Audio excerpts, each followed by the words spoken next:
এসেছি আর যে কাবা ঘর ভাঙতে এসেছো ওই কাবা ঘরের মালিক হলেন স্বয়ং আল্লাহ। আমি যেমন আমার উটগুলো ছাড়িয়ে নিয়ে যাচ্ছি, আল্লাহর যদি প্রয়োজন হয় তাইলে তিনিও কাবা ঘরটা তোমার থেকে ছাড়িয়ে নেবেন। সবাই জোরে জোরে বলেন সুবহানাল্লাহ। আল্লাহ ছাড়িয়ে নিয়েছে না নাই? নাই।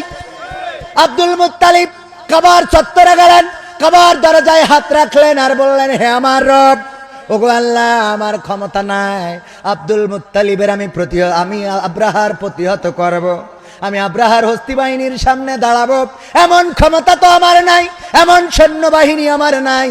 আব্রাহা সে বাদশাহ, তার সৈন্যবাহিনী হস্তি বাহিনী নিয়ে এসেছে তোমার ঘর ভাঙার জন্যে। আল্লাহ, তোমার ঘর যদি রক্ষা করা লাগে তুমি রক্ষা করো, তোমার দায়িত্বে দিয়ে চলে গেলাম।